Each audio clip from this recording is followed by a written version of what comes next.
ಎಲ್ರಿಗೂ ನಮಸ್ಕಾರ. ಇವತ್ತಿನ ಟಾಪಿಕ್ ಫಾಲಿಕ್ಯುಲರ್ ಸ್ಟಡಿನಲ್ಲಿ ಎಗ್ಸ್ ಬರ್ತಾನೇ ಇಲ್ಲ. ಸೊ ನಾವೇನು ಮಾಡಬೇಕು, ಡಾಕ್ಟರ್ ಏನು ಮಾಡ್ತಾರೆ, ಮುಂದಕ್ಕೆ ಏನು ಮಾಡಬೇಕು ಅನ್ನೋದೇ ಇವತ್ತಿನ ಪ್ರಶ್ನೆ. ಏನಂತಂತಂದರೆ ಫಾಲಿಕ್ಯುಲರ್ ಸ್ಟಡಿ ಮಾಡಿಸ್ತಾ ಇದ್ದೀವಿ, ಎಗ್ಸ್ ಬರ್ತಾನೇ ಇಲ್ಲ, ನಮ್ಮಿಂದ ಏನಾದರೂ ತಪ್ಪಾಗಿದೆನಾ ಅಂತ ಅನ್ನಿಸ್ತಾ ಇರಬಹುದು ನಿಮಗೆ. ಆದರೆ ಖಂಡಿತವಾಗ್ಲೂ ಹಾಗೇನೂ ಇರೋದಿಲ್ಲ. ಯಾಕೆ ಅಂತಂತಂದರೆ ಫಾಲಿಕ್ಯುಲರ್ ಸ್ಟಡಿ ಟ್ರೀಟ್ಮೆಂಟ್ ಅಲ್ಲ. ಓಕೆ, ಫಾಲಿಕ್ಯುಲರ್ ಸ್ಟಡಿ ಅಂತಂತಂದರೆ ಜಸ್ಟ್ ಒಂದು ಎಕ್ಸಾಮಿನೇಷನ್ ಥರ, ಅಂದರೆ ಎಕ್ಸಾಮ್ ಥರ ಸೀರೀಸ್ ಆಫ್ ಸ್ಕ್ಯಾನಿಂಗ್ಸ್ ಆಯಿತಾ, ಅದನ್ನು ಡಾಕ್ಟರ್ ಸ್ಟಡಿ ಮಾಡ್ತಾರೆ.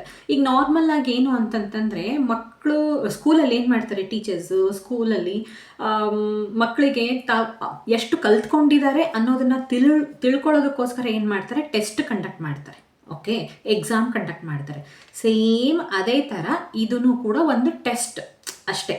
ಓಕೆ, ಇದರಲ್ಲಿ ಏನೇನು ನೋಡ್ತಾರೆ, ಎಗ್ಸ್ ಎಲ್ಲ ಚೆನ್ನಾಗಿ ಬೆಳೀತಾ ಇದೇನೋ ಇಲ್ವೋ, ಬೆಳೀತಾ ಇದೇನೋ ಇಲ್ವೋ, ಆ್ಯಂಡ್ ಓವ್ಯುಲೇಷನ್ ನ್ಯಾಚುರಲ್ ಆಗಿ ಆಗ್ತಾ ಇದೇನೋ ಇಲ್ವೋ, ಆ್ಯಂಡ್ ಎಂಡೋಮೆಟ್ರಿಯಮ್ ಥಿಕ್ನೆಸ್ ಎಲ್ಲ ಹೇಗಿದೆ ಅನ್ನೋದನ್ನು, ಆ್ಯಂಡ್ ಫರ್ಟೈಲ್ ವಿಂಡೋ ಯಾವುದು, ಅಂದರೆ ಯಾವಾಗ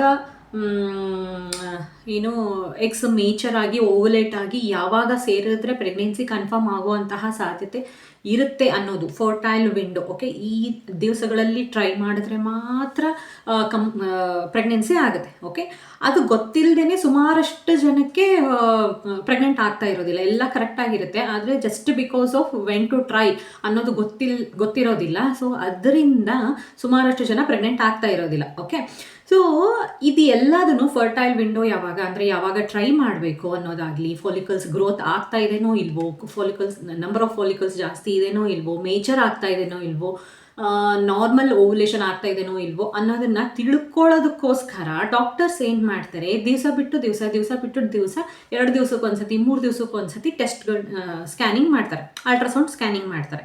ಹೇಗೆ ಸ್ಕೂಲಲ್ಲಿ ಒಂದೊಂದು ದಿವಸ ಒಂದೊಂದು ಸಬ್ಜೆಕ್ಟ್ನ ಚೆಕ್ ಮಾಡ್ತಾರೆ. ಇವತ್ತು ಸೈನ್ಸ್ ಎಕ್ಸಾಮ್ ಇದೆ, ನಾಳೆ ಬಿಟ್ಟು ನಾಡಿದ್ದಿಗೆ ಮ್ಯಾಥ್ಸ್ ಎಕ್ಸಾಮ್ ಇದೆ, ಅದಾದಮೇಲೆ 2 ದಿವಸಕ್ಕೆ ಕನ್ನಡ ಇದೆ ಅಂತಂತ ಹೇಳಿ ಹೇಗೆ 2 ದಿವಸಕ್ಕೆ ಒಂದ್ಸತಿ ಟೆಸ್ಟ್ ಮಾಡ್ತಾರೆ. ಸೇಮ್ ಇದರಲ್ಲೂ ಕೂಡ ಫಾಲಿಕ್ಯುಲರ್ ಸ್ಟಡಿನಲ್ಲಿ ಸೀರೀಸ್ ಆಫ್ ಟೆಸ್ಟ್ ಅಂತಂತಂದರೆ ಸುಮಾರಷ್ಟು ಟೆಸ್ಟ್ ಅಲ್ಟ್ರಾಸೌಂಡ್ ಸ್ಕ್ಯಾನಿಂಗನ್ನು ದಿನ ಬಿಟ್ಟು ದಿನ ಮಾಡ್ತಾರೆ. ಸೊ ಈ ಟೆಸ್ಟ್ಗಳಲ್ಲಿ ಏನು ಮಾಡ್ತಾರೆ ಅಂತಂತಂದರೆ ನಿಮ್ಮ ಓವರಿನ ಕಂಪ್ಲೀಟಾಗಿ ಸ್ಟಡಿ ಮಾಡ್ತಾರೆ. ಓಕೆ, ನಿಮ್ಮ ಯೂಟ್ರಸ್ನ ಸ್ಟಡಿ ಮಾಡ್ತಾರೆ, ಹೇಗೆ ರೆಸ್ಪಾಂಡ್ ಮಾಡ್ತಾ ಇದೆ ನಿಮ್ಮ ಓವರ್. ಮೆಡಿಸಿನ್ ಕೊಟ್ಟ ಮೇಲೆ ಸಪೋಸ್ ಏನಾದರೂ ಮೆಡಿಸಿನ್ ಕೊಡ್ತಾ ಇದ್ರು ಅಂತಂತಂದರೆ ಆ ಮೆಡಿಸಿನ್ನಿಗೆ ನಿಮ್ಮ ಓವರೀಸ್ ಹೇಗೆ ರೆಸ್ಪಾಂಡ್ ಮಾಡ್ತಿದೆ, ಆ್ಯಂಡ್ ಆ ಮೆಡಿಸಿನ್ನಿಗೆ ನಿಮ್ಮ ಓವರಿನಲ್ಲಿರೋ ಏನು ಎಗ್ಸು ಚೆನ್ನಾಗಿ ಬೆಳೀತಾ ಇದೇನೋ ಇಲ್ವೋ, ಓವ್ಯುಲೇಷನ್ ಆಗ್ತಾ ಇದೆ ಇಲ್ವೋ ಅನ್ನೋದನ್ನು ಹೇಗೆ ತಿಳ್ಕೊಳಕ್ಕಾಗುತ್ತೆ, ಹೊರಗಡೆಯಿಂದನೇ ನೋಡೋದಕ್ಕೆ ಆಗೋದಿಲ್ಲ ಅಲ್ವಾ. ಅದಕ್ಕೋಸ್ಕರ ಮಾಡೋ ಟೆಸ್ಟೇ ಈ ಫಾಲಿಕ್ಯುಲರ್ ಸ್ಟಡಿ. ಓಕೆ, ಸೊ ಹೆದರ್ಕೊಳ್ಳೋಷ್ಟು ಅವಶ್ಯಕತೆ ಇಲ್ಲ, ಇದು ಜಸ್ಟ್ ಟೆಸ್ಟ್. ನನ್ನಿಂದ ಏನೋ ತಪ್ಪಾಗ್ಬಿಟ್ಟಿದೆ, ನಾನೇನೋ ಮಾಡಿಲ್ಲ, ಅದರಿಂದನೇ ಎಗ್ಸ್ ಬರ್ತಾ ಇಲ್ಲ ಅನ್ನುವಂತಹ ಗಿಲ್ಟ್ನ ಇಟ್ಕೊಳ್ಳೋದಕ್ಕೆ ಹೋಗ್ಬೇಡಿ ದಯವಿಟ್ಟು. ಓಕೆ, ಸೊ ಈಗ ಎಗ್ಸ್ ಬರ್ತಾ ಇಲ್ಲ ಅಂದಮೇಲೆ ಏನು ಮಾಡ್ತಾರೆ, ನೆಕ್ಸ್ಟ್ ಏನು ಮಾಡ್ತಾರೆ ಅಂತಂತಂದರೆ, ಫಸ್ಟು ಡಾಕ್ಟರ್ಸ್ ಏನು ಎವಾಲ್ಯುಯೇಟ್ ಮಾಡ್ತಾರೆ, ಫಾಲಿಕಲ್ಸು ತುಂಬ ಚಿಕ್ಕದಿದೆನಾ ಅಥವಾ ಫಾಲಿಕಲ್ಸ್ ಇಲ್ವಾ, ಫಾಲಿಕಲ್ಸ್ ಚಿಕ್ಕದಿದೆನಾ ಅಥವಾ ಬರ್ತಾ ಇಲ್ವಾ, ಗ್ರೋ ಆಗ್ತಾ ಇಲ್ವಾ ಅನ್ನೋ ಆಧಾರದ ಮೇಲೆ ಡಾಕ್ಟರ್ಸ್ ಏನು ಮಾಡ್ತಾರೆ, ಆಂಟ್ರಲ್ ಫಾಲಿಕಲ್ ಕೌಂಟ್ ಆ್ಯಂಡ್ ಇನ್ನೊಂದು ಆ್ಯಂಟಿಮುಲೇರಿಯನ್ ಹಾರ್ಮೋನ್ ಇವೆರಡನ್ನೂ ಚೆಕ್ ಮಾಡ್ತಾರೆ ಫಸ್ಟು. ಸೊ ಅದರಿಂದ ಏನು ಗೊತ್ತಾಗುತ್ತೆ, ನಿಮ್ಮ ಓವರಿಯನ್ ರಿಸರ್ವ್ ಗೊತ್ತಾಗುತ್ತೆ. ಅಂದರೆ ಫಾಲಿಕಲ್ಸ್ ಇದೇನೋ ಇಲ್ವೋ, ಯಾಕೆ ಬರ್ತಾ ಇಲ್ಲ, ಇತ್ತು ಅಂತಂತಂದರೆ ಬರಲೇಬೇಕು.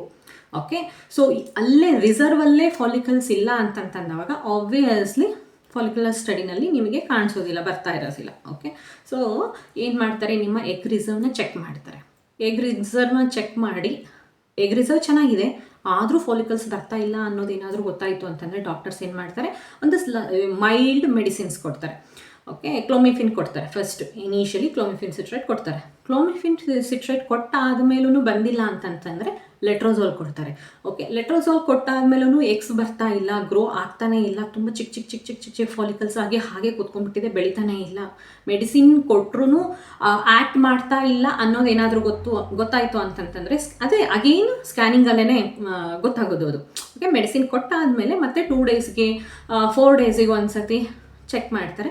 ಸೊ ಅದರಲ್ಲಿ ಗೊತ್ತಾಗುತ್ತೆ ಬೆಳೀತಾ ಇದೆನೋ ಇಲ್ವೋ ಅನ್ನೋದು ಗೊತ್ತಾಗುತ್ತೆ, ಹೇಗೆ ರಿಯಾಕ್ಟ್ ಮಾಡ್ತಾ ಇದೆ ನಿಮ್ಮ ಓವರೀಸ್, ಹೇಗೆ ಎಗ್ಸ್ ಬೆಳೀತಾ ಇದೆ ಅನ್ನೋದು ಗೊತ್ತಾಗುತ್ತೆ. ಮಾನಿಟರ್ ಮಾಡ್ತಾರೆ ಮೆಷರ್ಮೆಂಟ್ನ, ಅದನ್ನೆಲ್ಲ ಡೋಂಟ್ ಮಾಡಿ ಇಟ್ಕೊಂಡಿರ್ತಾರೆ. ಇವತ್ತೆಷ್ಟಿತ್ತು, ನೆಕ್ಸ್ಟ್ 2 ಡೇಸ್ ಬಿಟ್ಟು ಮಾಡಿದಾದ್ಮೇಲೆ ಎಷ್ಟಿದೆ ಅನ್ನೋದನ್ನು ನೋಟ್ ಮಾಡಿ ಇಟ್ಕೊಂಡಿರ್ತಾರಲ್ಲ, ಅದನ್ನು ಕಂಪೇರ್ ಮಾಡ್ತಾರೆ.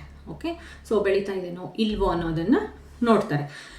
ಆಮೇಲೆ ಆ ಮೆಡಿಸಿನ್ ವರ್ಕ್ ಆಗಿಲ್ಲ ಅಂದರೆ ಏನು ಮಾಡ್ತಾರೆ, ಕೊಟ್ಟಿರೋ ಡೋಸೇಜ್ ವರ್ಕ್ ಆಗಿಲ್ಲ ಅಂತ ಅನಿಸಿರ್ಬೋದು. ಸೊ ಡೋಸೇಜ್ನ ಹೆಚ್ಚು ಕಮ್ಮಿ ಮಾಡ್ತಾರೆ, ಸ್ವಲ್ಪ ಜಾಸ್ತಿ ಮಾಡ್ತಾರೆ, ಕಾಂಬಿನೇಷನ್ ಟ್ರೈ ಮಾಡ್ತಾರೆ.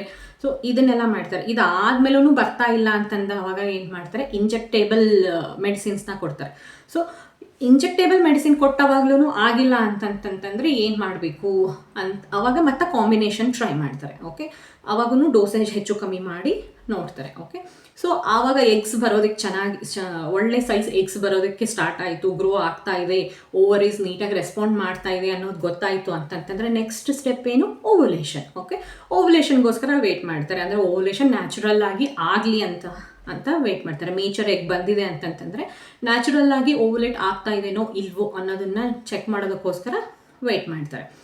ನ್ಯಾಚುರಲ್ ಆಗಿ ಓವ್ಯುಲೇಷನ್ ಆಯಿತು ಅಂತಂತಂದರೆ ಇಮಿಡಿಯೇಟಾಗಿ ನಿಮಗೆ ಹೇಳ್ತಾರೆ ಟೈಮ್ಲಿ ಇಂಟರ್ಕೋರ್ಸ್ ಮಾಡಿ, ಅಥವಾ ಸಪೋಸ್ ಏನಾದರೂ ನಿಮಗೆ ಬೇರೆ ಪ್ರಾಬ್ಲಮ್ಸ್ ಏನಾದರೂ ಇದ್ದು ಅದು ಮುಂಚೆನೇ ಗೊತ್ತಿತ್ತು ಅಂತಂತಂದರೆ IUIನೋ ಅಥವಾ IVFನೋ ಮಾಡಿಸೋದಿತ್ತು ಅಂತಂತಂದರೆ ಅದನ್ನು ಮಾಡಿಸ್ತಾರೆ. ಸಪೋಸ್ ಇಲ್ಲ ಅಂತಂತಂತಂದರೆ ಓವ್ಯುಲೇಷನ್ ಆಗ್ತಾ ಇಲ್ಲ ಅಂತಂತಂದರೆ ಏನು ಮಾಡ್ತಾರೆ, ಓವ್ಯುಲೇಷನ್ಗೋಸ್ಕರನೇ HCG ಮೆಡಿಸಿನ್ ಕೊಡ್ತಾರೆ. ಓಕೆ, ಓವ್ಯುಲೇಷನ್ ಆಗೋದಕ್ಕೆ. ಸೊ ಓವ್ಯುಲೇಷನ್ ಆಯಿತು ಅಂತಂತಂದಮೇಲೆ ನೀವು ನ್ಯಾಚುರಲ್ ಆಗಿ ಟ್ರೈ ಮಾಡೋದಿತ್ತು ಅಂತಂದರೆ ನ್ಯಾಚುರಲ್ ಆಗಿ ಮಾಡ್ಬೋದು, ಇಲ್ಲ ಅಂತಂತಂದರೆ IUI ಅಥವಾ IVF ಏನಿರುತ್ತೆ ಅದನ್ನು ಮಾಡ್ತಾರೆ. ಓಕೆ, ಸೊ ಫಾಲಿಕ್ಯುಲರ್ ಸ್ಟಡಿನಲ್ಲಿ ಎಗ್ಸ್ ಬಂದೇ ಇಲ್ಲ, ಬರ್ತಾ ಇಲ್ಲ ಅಂತಂತಂದರೆ ಹೆದರ್ಕೊಳ್ಳೋಷ್ಟು ಅವಶ್ಯಕತೆ ಇಲ್ಲ. ಸುಮಾರಷ್ಟು ಮೆಡಿಸಿನ್ಸ್ ಇದೆ, ಕಾಂಬಿನೇಷನ್ಸ್ ಇದೆ, ಡಾಕ್ಟರ್ ಅದನ್ನೆಲ್ಲ ಟ್ರೈ ಮಾಡ್ತಾರೆ. ಇದಿಷ್ಟು ಪ್ರಾಸೆಸ್ಸು ನಾನು ಒಂದು 6 ನಿಮಿಷದಿಂದ ಹೇಳ್ತಾ ಇದ್ದೀನಲ್ಲ, ಇದಿಷ್ಟು ಪ್ರಾಸೆಸ್ಸು ಒಂದು 5-6 ತಿಂಗಳವರೆಗೂ ನಡೆಯುತ್ತೆ. ಓಕೆ, ಸೊ ಒಂದೇ ತಿಂಗಳಿಗೇ ಬೇಜಾರು ಮಾಡ್ಕೊಳಕ್ಕೆ ಹೋಗಬೇಡಿ, ಮನಸ್ಸಿಗೆ ತೊಗೊಳೋದಕ್ಕೆ ಹೋಗಬೇಡಿ. ಓಕೆ, ಪ್ರತಿ ತಿಂಗಳು ನೀವು ಹೋಪ್ಸ್ ಇಟ್ಕೊಳ್ಳೋದು ತಪ್ಪಲ್ಲ. ಆದರೆ ನಾನೇನೋ ಮಾಡಿಬಿಟ್ಟೆ, ಅವ್ರು ಹೇಳಿದ್ದನ್ನು ನಾನು ಮಾಡಿಲ್ಲ ಅಂತನೋ ಆ ಥರ ಏನು ಯೋಚನೆ ಮಾಡೋದಕ್ಕೆ ಹೋಗೋದಕ್ಕೆ ಹೋಗಬೇಡಿ. ಸಪೋಸ್ ಏನಾದರೂ ಈ ಫಾಲಿಕ್ಯುಲರ್ ಸ್ಟಡಿನಲ್ಲಿ ಡಾಕ್ಟರ್ಸ್ಗೇನಾದರೂ ಮೇಜರ್ ಅಂಡರ್ಲೈನ್ ಪ್ರಾಬ್ಲಮ್ಸ್ ಇರೋದು ನಿಮ್ಗೆ ಗೊತ್ತಾಯಿತು ಅಂತಂತಂದರೆ, ಅಥವಾ ನೀವೇ ಮುಂಚೆ ಏನಾದರೂ ಹೇಳಿದ್ರಿ ಅಂತಂತಂದರೆ ಏನು ಮಾಡ್ತಾರೆ, ಮೆಡಿಸಿನ್ ವರ್ಕ್ ಆಗ್ತಿಲ್ಲ ಅಂತಂತಂದರೆ ಫಸ್ಟು ಯಾಕೆ ವರ್ಕ್ ಆಗ್ತಿಲ್ಲ, ಯಾವ ಕಾರಣದಿಂದ ನಿಮಗೆ ಎಗ್ಸ್ ಗ್ರೋ ಆಗ್ತಾ ಇಲ್ಲ ಅನ್ನೋ ಕಾರಣ ಏನಾದರೂ ಗೊತ್ತಾಯಿತು ಅಂತಂತಂದರೆ ಆ ಕಾರಣಕ್ಕೆ ಸೊಲ್ಯೂಷನ್ ಹುಡುಕ್ತಾರೆ ಫಸ್ಟ್. ಓಕೆ, ಅದು PCOD ಆಗಿರಬಹುದು, ಥೈರಾಯ್ಡ್ ಇಶ್ಯೂ ಆಗಿರಬಹುದು, ಬಿಟ್ಟರೆ ವೆಯ್ಟ್ ಮ್ಯಾನೇಜ್ಮೆಂಟ್ ಆಗಿರಬಹುದು, ಸ್ಟ್ರೆಸ್ ಆಗಿರಬಹುದು. ಈ ಯಾವುದೇ ಕಾರಣದಿಂದ ಕೂಡ ಆ ಪರ್ಟಿಕ್ಯುಲರ್ ಸೈಕಲ್ನಲ್ಲಿ ನಿಮ್ಮ ಎಗ್ಸ್ ಬಂದಿಲ್ಲದೆ ಇರಬಹುದು. ಓಕೆ, ಸೊ ಇನಿಷಿಯಲಿ ಹೇಳೋದು ಮಾತ್ರ ವೆಯ್ಟ್ ಮ್ಯಾನೇಜ್ಮೆಂಟ್, ವೆಯ್ಟ್ ಕಮ್ಮಿ ಮಾಡ್ಕೊಳ್ಳಿ, ಅಟ್ಲೀಸ್ಟ್ 5 kgs ಕಮ್ಮಿ ಮಾಡ್ಕೊಂಡು ನನ್ನ ಹತ್ರ ಬನ್ನಿ ಅಂತ ಹೇಳಿರೋ ಡಾಕ್ಟರ್ಸೇ ಹೆಚ್ಚು ನನಗೆ. ಸೊ ಅದನ್ನು ಹೇಳ್ತಾರೆ, ಫಸ್ಟು ವೆಯ್ಟ್ ಜಾಸ್ತಿ ಇತ್ತು ಅಂತಂತಂದರೆ ಫಸ್ಟು ವೆಯ್ಟ್ ಮ್ಯಾನೇಜ್ ಮಾಡ್ಕೊಳ್ಳಿ ಅಂತ ಹೇಳ್ತಾರೆ. ವೆಯ್ಟ್ ಎಲ್ಲ ಚೆನ್ನಾಗಿರುತ್ತೆ, ಆದರೆ ಸ್ಟ್ರೆಸ್ ಅದನ್ನು ಹೇಗೆ ಕಮ್ಮಿ ಮಾಡ್ಕೊಳ್ಳೋದು ನೀವೇ ಮಾಡ್ಕೋಬೇಕೇ ಹೊರತು ಅದನ್ನು ಬೇರೆ ಯಾವುದರಿಂದನೂ ಕಮ್ಮಿ ಮಾಡೋಕ್ಕಾಗಲ್ಲ. ಓಕೆ, ಸೊ ಸ್ಟ್ರೆಸ್ ಆಗಿರ್ಬೋದು, ಥೈರಾಯ್ಡ್ ಏನಾದರೂ ಪ್ರಾಬ್ಲಮ್ ಇತ್ತು ಅಂತಂತಂದರೆ ಥೈರಾಯ್ಡ್ ಕರೆಕ್ಷನ್ ಆಗಿರಬಹುದು, ಇದನ್ನೆಲ್ಲ ಮಾಡೋದಕ್ಕೆ ಹೇಳ್ತಾರೆ. ಇದನ್ನೆಲ್ಲ ಮಾಡಿದಾದಮೇಲೆ ಆಗೇನು ಮೆಡಿಸಿನ್ ಕೊಟ್ಟು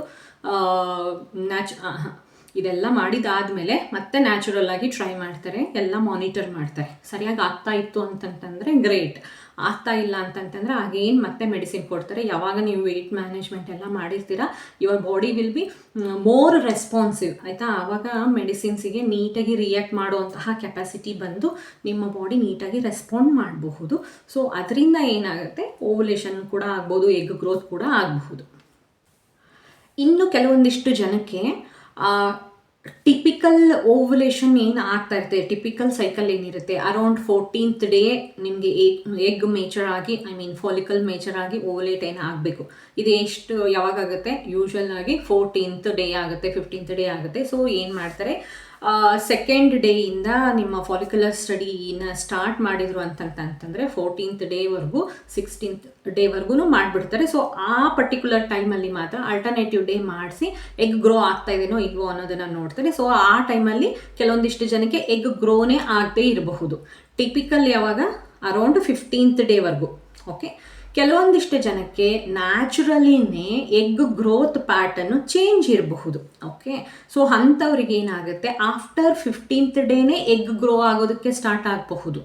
ಓಕೆ, ಒಬ್ಬ ಪರ್ಸನಿಂದ ಒಬ್ಬ ಪರ್ಸನ್ಗೆ ಇದೆಲ್ಲ ಫುಲ್ ಏನು ಒಳಗಡೆ ಏನು ಸಿಸ್ಟಮ್ ಇದೆಯಲ್ಲ ಅದು ಡಿಫರ್ ಆಗುತ್ತೆ. ಓಕೆ, ಸೊ ಡಾಕ್ಟರ್ಸ್ಗೆ ಏನಾದರೂ ಅನಿಸಿದ್ರೆ ಆವಾಗ ಏನು ಮಾಡ್ತಾರೆ, ಫಸ್ಟ್ ಫ್ಯೂ ಡೇಸ್ ಬಿಟ್ಬಿಟ್ಟು ಆಮೇಲಿಂದ ಅಲ್ಟರ್ನೇಟಿವ್ ಡೇಸ್ ಸ್ಕ್ಯಾನ್ ಮಾಡಿಸೋದಕ್ಕೆ ಹೇಳ್ತಾರೆ. ಓಕೆ, ಸೊ ಕೆಲವೊಂದಿಷ್ಟು ಜನಕ್ಕೆ ಎಗ್ ಗ್ರೋತೇ ಡಿಲೇಡ್ ಇರುತ್ತೆ. Okay, litre in the cycle, exactly typical ಆಗಿ ಯಾವಾಗ ಫಸ್ಟ್ 15 ಡೇಸಲ್ಲಿ ಆಗುವಂತಹ ಎಗ್ ಗ್ರೋತು ಫಸ್ಟ್ 1 ವೀಕ್ ಬಿಟ್ಟು ಸೆಕೆಂಡ್ ವೀಕಲ್ಲಿ ಪಿಕಪ್ ಆಗಬಹುದು. ಓಕೆ, ಸೊ ಯಾವಾಗ ಆಗ್ತಾ ಇರೋದಿಲ್ಲ, ಎಗ್ ಗ್ರೋ ಯಾವಾಗ ಆಗ್ತಾ ಇರೋದಿಲ್ಲ ಫಸ್ಟ್ ಹಾಫಲ್ಲಿ, ಆವಾಗ ಟೆಸ್ಟ್ ಮಾಡಿದ್ರೆ ಆಬ್ವಿಯಸ್ಲಿ ಏನಿರುತ್ತೆ, ಎಗ್ಸ್ ಇರೋದಿಲ್ಲ ಆವಾಗ. ಸೊ ಆವಾಗ ಏನಾಗ್ತದೆ, ಓಕೆ ಇವರಿಗೆ ಎಗ್ ಗ್ರೋ ಆಗ್ತಾ ಇಲ್ಲ ಅಂತಲೇ ಕನ್ಕ್ಲೂಡ್ ಮಾಡ್ತಾರೆ. ಅದ್ರ ಬದಲು ಆಫ್ಟರ್ 15 ಡೇಸ್ ಚೆಕ್ ಮಾಡಿದ್ರೆ ಆವಾಗ ಎಗ್ ಗ್ರೋ ಆಗ್ತಾ ಇರಬಹುದು, ಹೂ ನೋಸ್. ಸೊ ಇದರಿಂದನೇ ಅವರಿಗೆ ಇನ್ಫರ್ಟಿಲಿಟಿ ಕೂಡ ಆಗಿರ್ಬೋದು. ಯಾಕಂತಂದರೆ ಫಸ್ಟ್ 15 ಡೇಸಲ್ಲಿ ಅಥವಾ 15th ಡೇ ಅರೌಂಡೇ ಟ್ರೈ ಮಾಡ್ತಾ ಇರ್ಬೋದು, ಆದರೆ ಎಗ್ ಗ್ರೋನೇ ಆಗ್ತಾ ಇರೋದಿಲ್ಲ. 15th ಡೇ ಟ್ರೈ ಮಾಡಿದ್ದೀರಾ, ಆವಾಗ ಎಗ್ಗೇ ಇಲ್ಲ ಅಲ್ಲಿ. 15th ಡೇ ಆದಮೇಲೆ like 17th day 18th day ನಿಮ್ಮ ಎಗ್ ಬರ್ತಾ ಇರಬಹುದು. ಓಕೆ, ಆದರೆ ನೀವು ಅವಾಗ ಟ್ರೈ ಮಾಡಿರ್ಲಿಕ್ಕಿಲ್ಲ. ಓಕೆ, ಸೊ ಈ ಥರ ಏನಾದರೂ ರೀಸನ್ ಇರಬಹುದು ಅಂತ ಏನಾದರೂ ಡಾಕ್ಟರಿಗೆ ಅನಿಸಿದ್ರೆ ಏನು ಮಾಡ್ತಾರೆ, ನೆಕ್ಸ್ಟ್ ಹಾಫಲ್ಲಿ ಸ್ಕ್ಯಾನಿಂಗ್ನ ಹೇಳ್ತಾರೆ. So time of scanning, time of follicular study ಆಯಿತಾ, ಅಲ್ಟ್ರಾಸೌಂಡ್ ಸ್ಕ್ಯಾನ್ ಏನು ಮಾಡೋದಕ್ಕೆ ಹೇಳ್ತಾರಲ್ಲ ಫಾಲಿಕ್ಯುಲರ್ ಸ್ಟಡಿನಲ್ಲಿ, ಆ ಟೈಮಿಂಗ್ನ ಚೇಂಜ್ ಮಾಡ್ತಾರೆ just to verify this one. Okay, ನಿಜವಾಗ್ಲೂ ಎಕ್ಸ್ ಬರ್ತಾ ಇಲ್ವಾ ಅಥವಾ ಬೇರೆ ಟೈಮಲ್ಲಿ ಎಕ್ಸ್ ಬರ್ತಾ ಇದೆನಾ, ನಾವು ಮುಂಚೆ ಮಾಡಿಬಿಟ್ಟಿದ್ದೀವಿ, ಟೆಸ್ಟ್ ಮುಂಚೆ ಮಾಡಿಬಿಟ್ಟಿದ್ದೀರಿ. ಓಕೆ, ಎಕ್ಸ್ ಆಮೇಲೆ ಬರ್ತಾ ಇದೆ, ಇನ್ನೇನು ಗೊತ್ತಾಗುತ್ತೆ, ಏನು ಗೊತ್ತಾಗೋದಿಲ್ಲ ಅಲ್ವಾ.